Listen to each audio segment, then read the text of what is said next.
Pedro Maria was a man sculpted by routine and faith, a silent pillar in his small town in northern Mexico. His life was a map of straight lines, from his modest home to the church with its weathered facade, and from there to the Asug Maria, a family butcher shop that had fed the community for generations. His hands, thick and calloused, were instruments of almost surgical precision, capable of separating meat from bone with a reverence that bordered on the sacred. He was a man of few words, but an easy smile, especially when directed at his wife, Elena, and the little light of his life, his 7-year-old daughter, Sophia. What you are about to hear is the story of how those hands, once dedicated to nurturing, became the most feared in the country. It is a dark journey, and if stories like this have any value, I ask you to help us reach 1,000 subscribers. Comment where you're watching from so we know how far these stories reach. Pedro's routine was an immutable ritual. The sun had barely risen over the dusty horizon, and the aroma of fresh coffee already mingled with the metallic, astringent smell of the butcher shop. He moved with the economy of motion of someone who knows every inch of his domain. The sharpening of the knives was his first prayer of the day, a metallic melody that preceded the hard work. In the afternoon, the house would fill with Sophia's laughter and the smell of Elena's stew.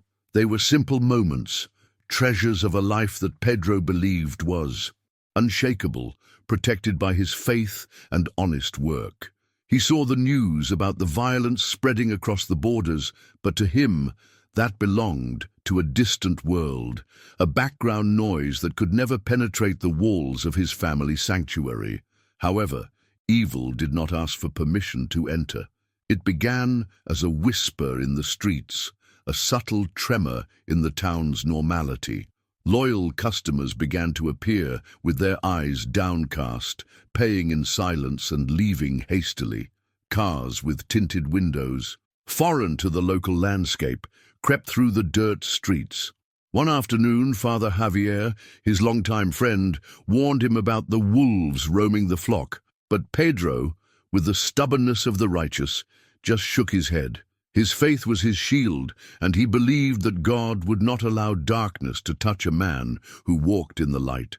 He clung to his normality, polishing the metal counters and arranging the cuts of meat with a defiant care, as if order itself could keep chaos at bay. Pedro's craft was a brutal and intimate art. He knew every muscle, every tendon, every line of fat that ran through an animal's body. His utensils were not mere tools, they were extensions of his will. The cleaver, heavy and decisive, the boning knife, agile for dismembering, the sharpening steel to keep the edge of death always ready. There was a dark beauty in his work, a deep understanding of the anatomy of life and death that few possessed. He worked with a meditative calm, and the butcher shop was his temple, a place where raw matter was transformed into sustenance. Little did he know that this same skill, this visceral knowledge of how to deconstruct a body, would soon be awakened for a profane purpose, turning his temple of life into a workshop of vengeance and pain. The image that would haunt his days and nights was that of Elena and Sophia in the kitchen in the late afternoon, with the golden light of the dusty sun pouring through the window. Sophia, perched on a stool, tried to imitate her mother, kneading a piece of dough with her small, clumsy hands, her face sprinkled with flour. Elena laughed, a crystalline sound that seemed to fill every corner of the house. Pedro watched them from the doorway, his heart overflowing with a love so vast it was almost painful. It was for that moment, for that scene of pure, unaltered happiness, that he worked and prayed. It was his private paradise, the living proof of God's goodness in his life, a paradise he was about to lose irrevocably and violently. Their visit was brief, almost businesslike. Two men, whose faces conveyed nothing but a bored emptiness, stopped in front of the counter. The request was simple: a protection fee, a tax on the peace that Pedro had always taken for granted. He listened to them in silence, his hands still on the stained wood of the counter. And then, with the calm that defined his existence, he refused. Not out of arrogance, but out of principle. His protection came from God and his work. To pay them would be to admit that those two pillars no longer sustained him. One of the men smiled, a gesture devoid of any warmth. "It's a dangerous world, Butcher. Everyone needs protection," he said, before turning and leaving behind a silence that weighed more than any verbal threat. That night, the house, which had always been a refuge, felt fragile.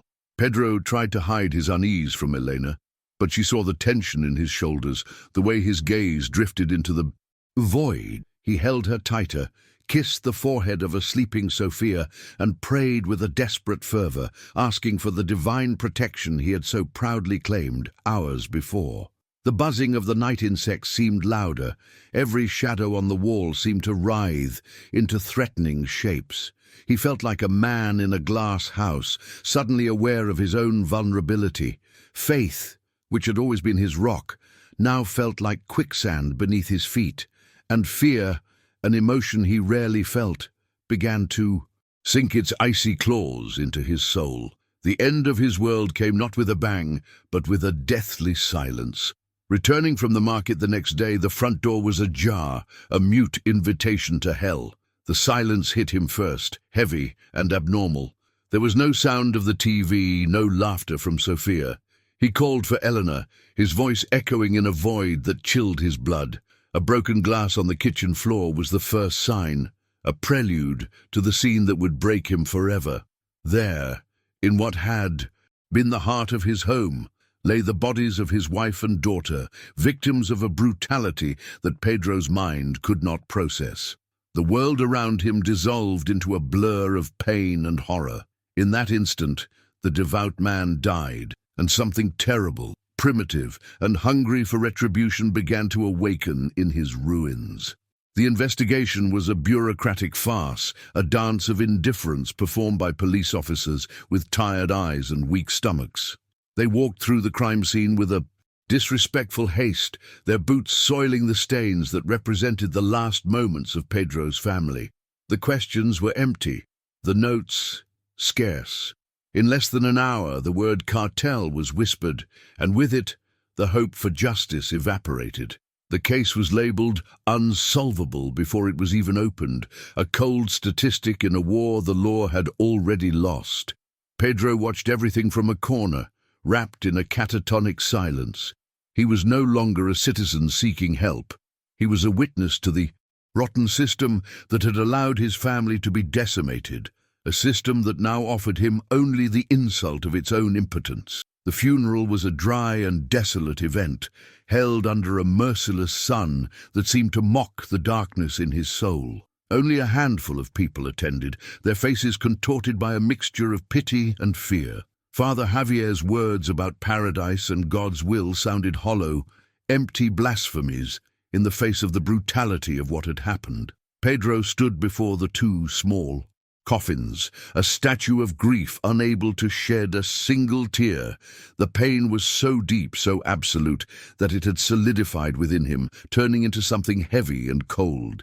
He saw the fear in his neighbor's eyes, the desire to distance themselves from him, as if the tragedy were a contagious disease. In that dusty cemetery, he buried not only his wife and daughter, but also the man he once was. The following days dragged on in a vacuum of silence and dust inside the empty house.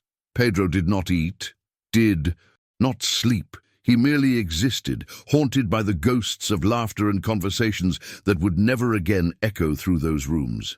It was in the midst of this stupor that his hand found a crumpled piece of paper under the sofa, a drawing by Sophia. 3 stick figures under a smiling yellow sun, Daddy, Mommy, and me. The childish simplicity of that image, a record of a perfect and extinguished love, was the knife that finally pierced the armor of his shock. The dam of his pain broke, but not in a river of tears. Instead, a torrent of pure, incandescent fury flooded him, burning away the sorrow and leaving in its place a terrible clarity and a singular purpose. That piece of paper in his trembling hand became his sacred scripture, the testament of a stolen life. Justice would not come from the police. Salvation would not come from God. In that moment of agonizing revelation, Pedro Maria made his decision. If the world was ruled by monsters, he would become the predator that hunted them in. The shadows, the pain consuming him, would no longer be an anchor, but the fuel for his journey. It was there, in the silence of his desecrated home, that he made a blood oath. Every single person responsible would pay. He would not seek justice, for he no longer believed in it. He would deliver retribution. How many of us, feeling completely abandoned, haven't dreamed of having the strength to fight back? Subscribe if you understand that there are moments when the only option is to take destiny into your own hands. That very night, Pedro walked to the butcher shop. The darkness of the establishment did not bother him. It seemed a reflection of his own soul. Under the dim light of a single bulb, he began his ritual.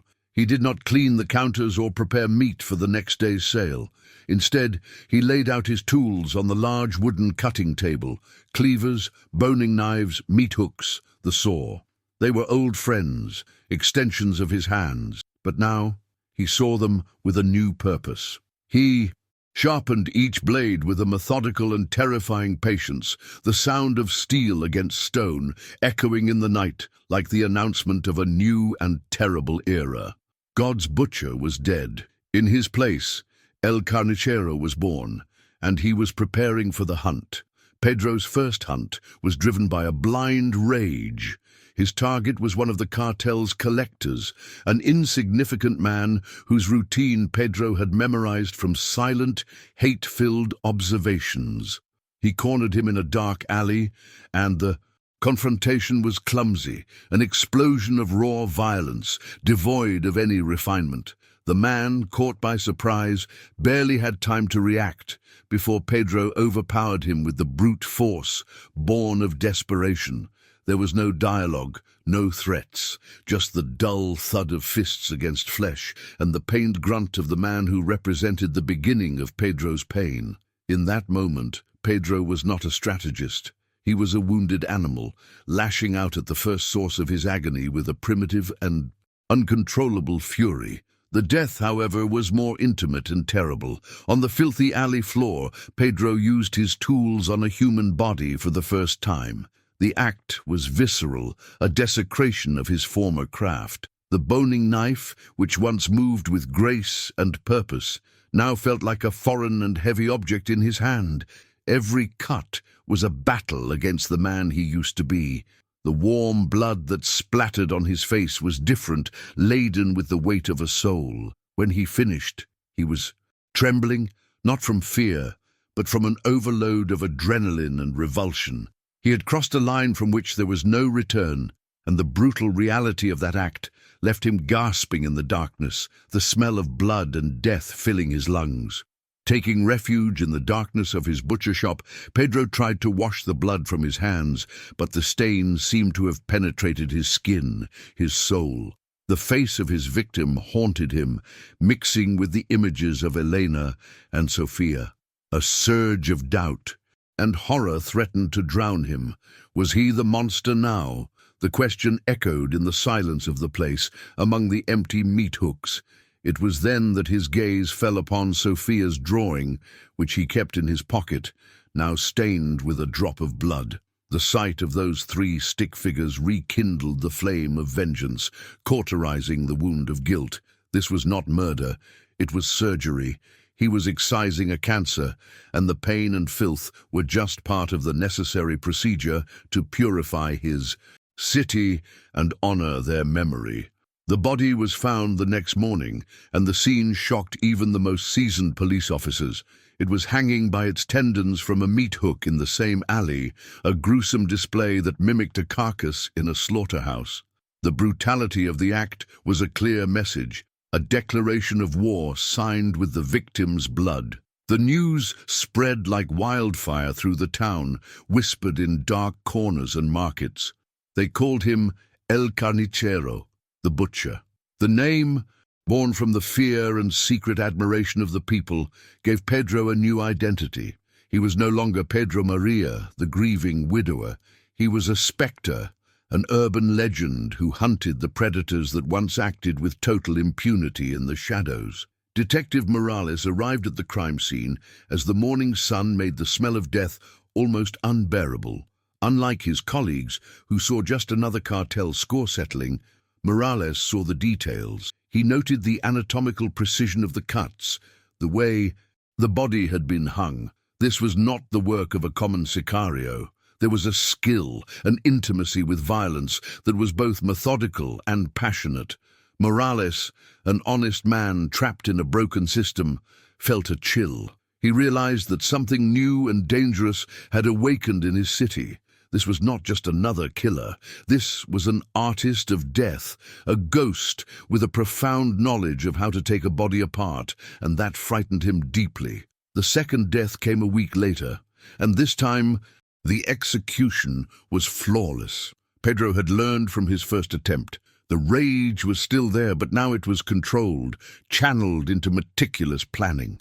He studied his prey, a cartel lieutenant in charge of local logistics for days. He learned his roots, his vices, his weaknesses. The attack was swift, silent, and lethal, carried out in an abandoned warehouse on the outskirts of the city. There was no struggle, only a terrified surprise in the man's eyes before the darkness took him. Pedro's transformation was accelerating. The blind passion of the first murder was giving way to the cold efficiency of an experienced predator, a hunter who was beginning to master his new and terrible art. Detective Morales, hunched over the reports on his cluttered desk, connected the dots. Two victims, both important figures in the local cartel structure, both killed with the same brutal and precise signature. It was not random. There was a pattern, a list. Someone was dismantling the criminal organization from the inside out, piece by piece. Morales began to draw an organizational chart of the cartel, trying to predict the Carnicero's next move. He felt he was in a race against time, hunting a killer who, to a terrified and silent part of his conscience, was doing the job that he and his corrupt force were incapable of doing. The line between the law and justice had never seemed so blurred and meaningless. While the police hunted a ghost, the young journalist Sophia saw a story. She worked for a small local newspaper, always searching for something that went beyond the official press releases and the daily violence everyone had normalized. The legend of El Carnicero fascinated her. It was not just about the crimes, but about what they represented. A cry of fury against an oppressive system. She began to investigate on her own, interviewing people on the streets, trying to capture the whispers and fears that gave shape to the myth. Sophia did not just see a monster. She saw a symptom of a sick city, and she was determined to expose the disease, not knowing she was getting dangerously close to the heart of the darkness. At the top of the food chain, El Sombra finally began to pay attention. The loss of one or two men was the cost of business, but the Carnicero was becoming a problem. He was efficient, invisible, and worst of all, he was creating an aura of fear that undermined his own authority. A cartel leader rules through fear, and now there was a new fear in the city, one that not even his most loyal men could quell. El Sombra, a man who mixed public charisma with a private and sadistic cruelty, could not tolerate such an affront. He issued a simple, direct order to his subordinates. Find this ghost butcher and bring me his head. The hunt had become mutual. Pedro sank deeper and deeper into his isolation. The butcher shop was his tomb and his castle, the only place he felt safe. He had covered the windows, living in a perpetual twilight, with only his tools and his plans for company. One day, Father Javier knocked on his door, his voice muffled by the wood, begging Pedro to let him in, to talk. Pedro stood motionless in the darkness, his heart pounding in his chest. The priest's voice was a link to the world he had abandoned, a painful reminder of the man he once was. With an immense effort, he ignored the calls, severing the last tie to his humanity. To continue his war, he needed to be completely alone. The next target was more ambitious. The cartel's accountant, the man who knew where all the money flowed. Killing him was not enough. Pedro needed information. The mission required more than an ambush in a dark alley. It required infiltration, patience, and a calculated cruelty. Pedro watched the accountant for weeks, noting his routine of luxury and paranoia. He broke into the man's fortified house in the middle of the night, moving like a spectre, a ghost born from the darkness itself. The fear in the accountant's eyes when he woke up to see the silent figure beside his bed was the first installment on the blood debt he had helped create. It was that night that Pedro's butcher shop transformed into an interrogation room tied to his operating table. The large, thick wooden cutting board. The accountant broke down quickly. Pedro didn't need much physical violence. The implied threat of his tools and the cold emptiness in his eyes were enough. He used his anatomical knowledge not to mutilate, but to terrorize, pointing to pressure points with the precision of a surgeon. He extracted names, locations, transport routes, the entire structure of El Sombra's operation. He obtained the map to the heart of hell, and in doing so, he felt another piece of his soul vanish into the darkness of that place. Detective Morales found a loose thread. A security camera from a store, blocks from the accountant's house, captured a blurry image of a figure moving in the shadows on the night of the disappearance. The figure didn't have the arrogant swagger of a sicario. It moved with a heavy purpose, almost like a laborer heading home after a long day. Morales felt a shiver. The description made him think of an ordinary man, someone who would blend into a crowd, someone who would go unnoticed. The theory of a vigilante, someone from outside the criminal world, began to take shape in his mind. He started reviewing cold cases, looking for cartel victims who might have spawned a monster. Pedro looked at his hands, still stained with the accountant's cold sweat. What had he become? The question that once haunted him now seemed rhetorical. He knew the answer. He was the consequence, the inevitable reaction to an act of pure evil. The man who prayed, who loved, who laughed with his daughter was dead and buried. In his place, there was only this thing, an instrument of vengeance, a shell moved by a single purpose. When you stare into the abyss for too long, what do you become? If this story makes you question the limits of justice and revenge, help it continue. Your subscription gives us the strength to bring more stories like this one. He knew there was no redemption for him, only the end of the road. Sophia's investigation led her to dangerous places. Following the cartel's money trail, she began to connect money laundering to front businesses all over the city. She didn't know she was following the same path Pedro had charted through his torture. She took pictures, made notes, and with each new discovery, she became a greater risk to El Sombra's operation. Her journalistic courage blinded her to the real danger. To the cartel, she was not a journalist seeking the truth. She was a threat that needed to be silenced, and they had already begun to watch her, waiting for the right moment to act. From the shadows, Pedro also watched Sophia. He saw her leaving one of the warehouses he now knew belonged to the cartel and felt a chill of fear. Not for himself, but for her. His quest for vengeance was a solitary storm, and he didn't want any innocence dragged into its eye. Her presence complicated everything. She was a reminder of a world he was trying to forget, a world where innocence existed and needed to be protected. Protecting Sophia became a secondary mission, a dangerous distraction, but an instinct he couldn't suppress. The ghost of his old life still clung to him. Morales' net was closing in. An anonymous tip, perhaps from a cartel member who wanted the Carnicero out of the way, led him to the meatpacking district, an area Pedro used to move unseen. Morales organized a surprise raid. The chase was frantic, a blur of narrow alleys and rusty rooftops under the moonlight. Pedro moved with a desperate agility, his heart hammering against his ribs. He was cornered. For a brief moment, the two men stood face to face, separated by a narrow gap between two buildings. Their eyes met, one hunter recognizing another, before Pedro plunged into the darkness and disappeared, leaving Morales with the certainty that he was hunting a man, not a myth. Shaken by his near capture, Pedro sought refuge in the one place his heart still recognized as a sanctuary, the old church. It was there that Father Javier found him, praying not for forgiveness, but for strength. The confrontation was inevitable and painful. "Look at you, my son," the priest said, his voice thick with sorrow. "The good man I knew is gone. In his place, there is only a ghost." Haunted by hatred, Pedro turned, and the candlelight revealed the abyss in his eyes. "That good man died with his family, Father," he replied, his voice hoarse and emotionless.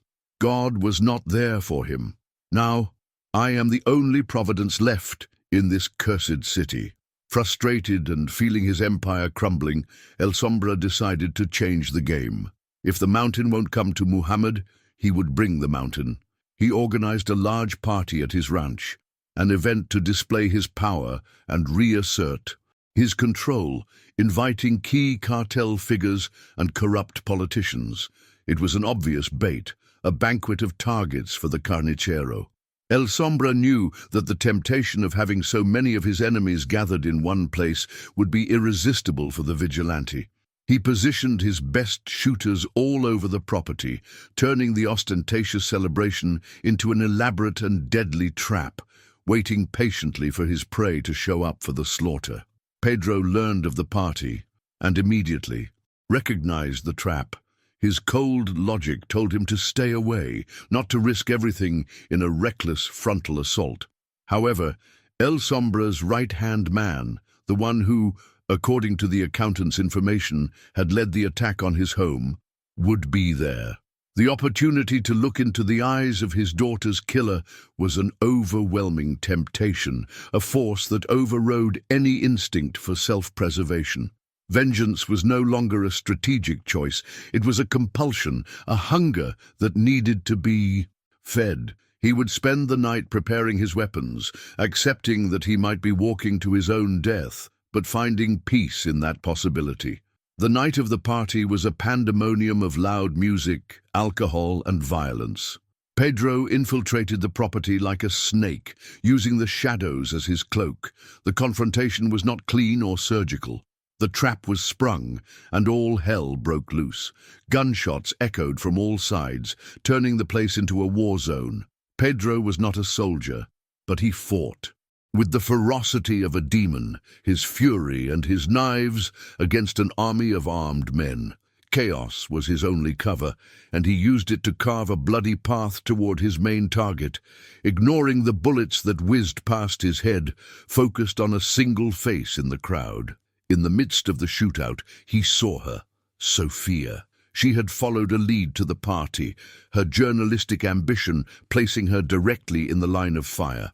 One of El Sombra's gunmen cornered her, his weapon raised. An instinct, Pedro thought, had died with his family roared back to life. Deviating from his path, he launched himself at the gunman, a blur of darkness and fury. The fight was brief and silent.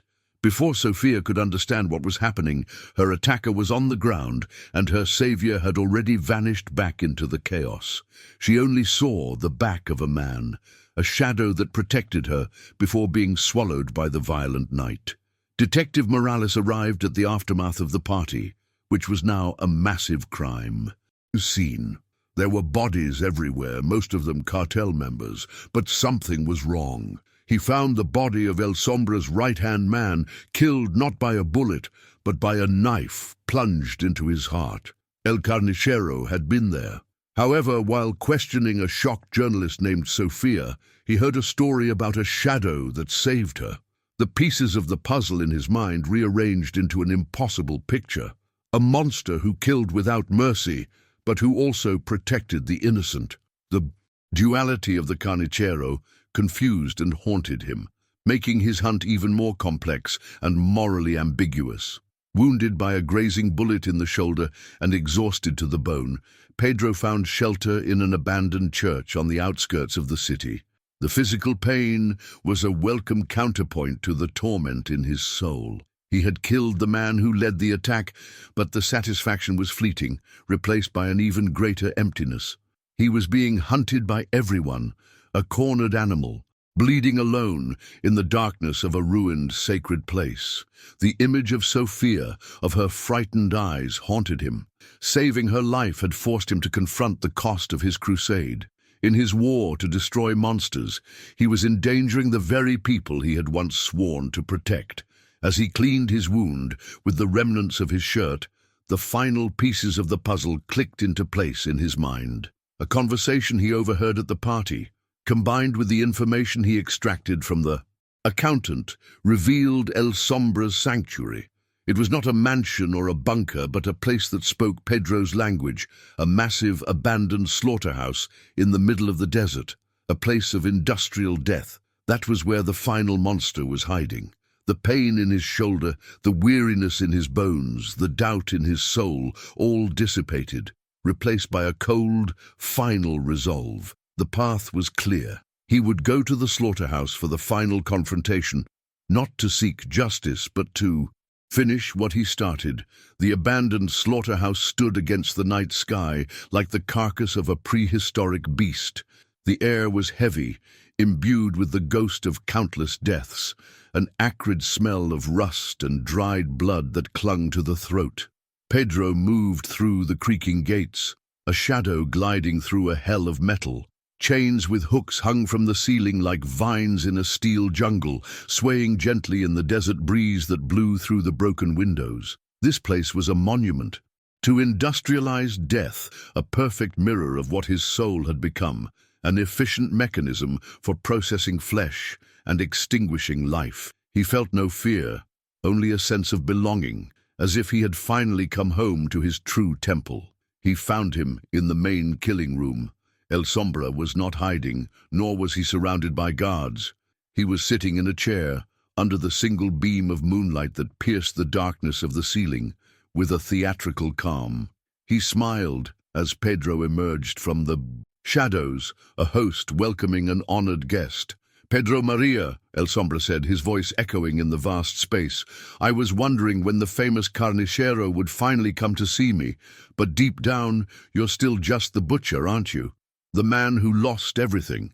The use of his real name was a calculated blow, an attempt to rip off the monster's mask and expose the wounded man beneath, to remind him of his weakness. The battle began not with knives, but with words, each one a blade, meant to eviscerate Pedro's soul. El Sombra stood up, calmly walking around him like a tamer studying a beast. "Do you think we are different?" he mocked, his voice seductive and poisonous. "We have both seen the void, the truth of this world. You are either the flock or you are the wolf. You simply chose the same side as me. Tell me, Pedro, when you cut open the first one, did you feel disgust or did you feel power? You reveled in the fear in their eyes. You became an artist, just like me. This vengeance of yours is not justice. It is your new faith. It is the only thing that makes you feel alive." The final provocation broke the spell. With a roar that was more animal than human, Pedro charged. The slaughterhouse became an arena. The fight was an ugly, desperate dance of brutality. Pedro wielded his cleaver with savage force, while El Sombra revealed his own expertise with a long hunting knife. They crashed amidst rusty machinery and dry drainage troughs. It was the personification of Pedro's new nature against the embodiment of the evil that created him. The sound of metal against metal, of bodies slamming into steel, echoed like the hammering in a hell forge, each trying to extinguish the other in an explosion of raw violence. After a savage fight that left them exhausted and bleeding, Pedro saw his opening. With a swift move, he trapped El Sombra's arm in a metal trough and with a precise blow broke his wrist. The hunting knife clattered to the floor. Wounded and disarmed, El Sombra fell to his knees, his arrogant smile finally faltering, replaced by a grimace of pain. Pedro stood over him, cleaver raised, vengeance just one blow away. But El Sombra, even in defeat, spat blood on the floor and looked up at him, his eyes shining with one last challenge. "Do it, finish it, show God the monster he has created, become me, forever." In that instant, with the cleaver in the air, time seemed to freeze.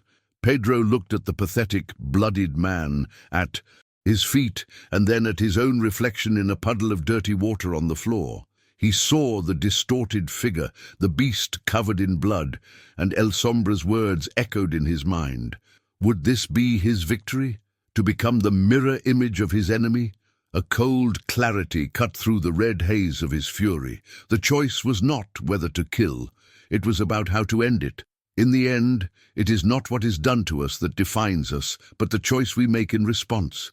Subscribe to the channel if you believe in the power of one final choice to shape our destiny.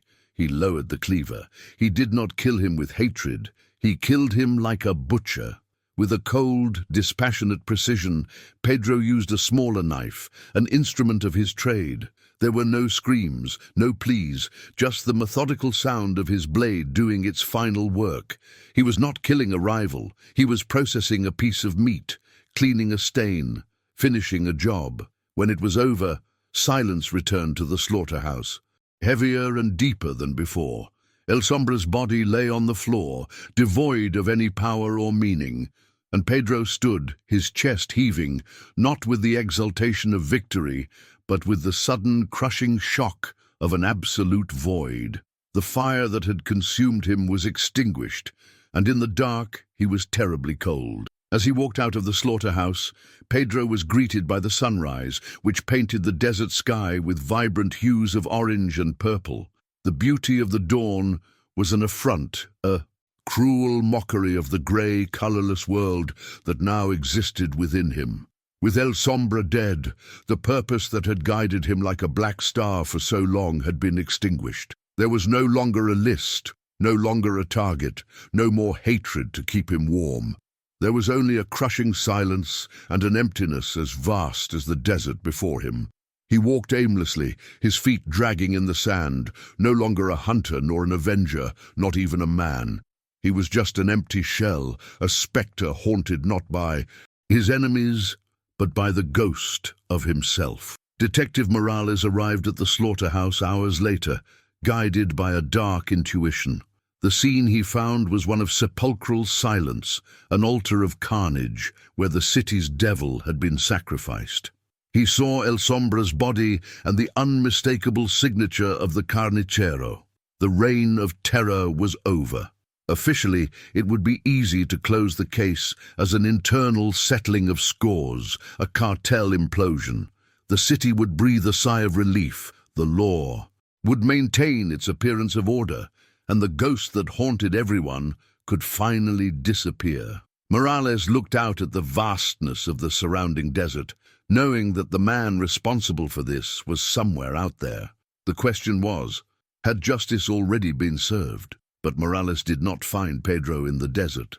Following a hunch that was more about the soul than the law, he found him in the ruined church, the same place where Pedro had taken refuge before.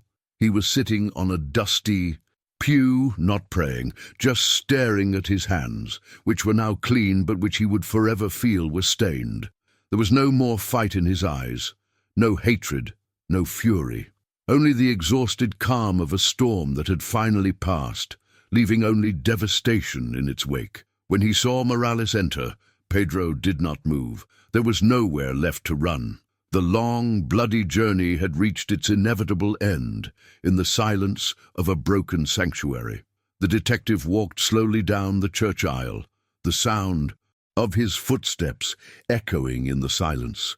He stopped in front of Pedro. There were no words, no accusations, just a silent understanding between two men who had seen the worst of the world from different sides of the same coin. Morales could arrest him. It was his duty, the thing the law required. But looking at the broken man before him, he saw not a monster, but the final consequence of a system that failed to protect the innocent.